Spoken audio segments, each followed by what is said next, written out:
Suck ep my Canada. Doi de la ban dik nguyen ban by viet kua ban sang tieng an chuan. Choyen ni ep va suck tik. U.S. military pressure on Canada, fiction or reality? In early January 2026, the Globe and Mail published an editorial asking, should Canada prepare for the possibility of U.S. military pressure? Experts from the Cascade Institute argue this is a risk to consider amidst global instability. Following President Trump's re-election, Washington has shown a readiness to use force for strategic interests, from Venezuela to claims over Greenland. Analysts suggest Canada cannot rule out U.S. coercion, or even military intervention, if Canada's domestic politics become highly volatile. This warning is partly triggered by a potential flashpoint in Alberta. Currently, the province's separatist movement is intensifying. Angus Reid surveys show 20 to 30% of voters support secession, with Leaners reaching 36%. In an extremist political climate, a failed referendum could be exploited.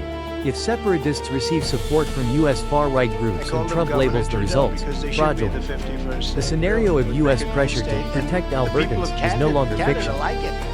Canada's defense budget in 2025 was approximately 36 billion Canadian dollars.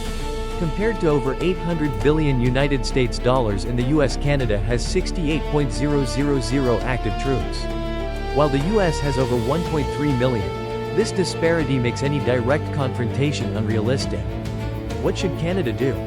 First, enhance intelligence and counterintelligence to prevent information interference and funding for separatist movements. Second, strengthen federal legal mechanisms, clarify secession rules, and increase provincial dialogue. Third, diversify foreign relations, mobilizing the G7 and NATO to signal the U.S. Fourth, invest in asymmetric defense, such as low-altitude air defense and cybersecurity. Finally, establish a clear communication and deterrence strategy to reduce the risk of separatist manipulation.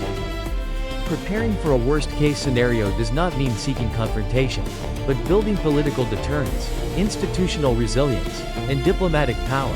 Done effectively, Canada can turn an unthinkable scenario into an impossible one.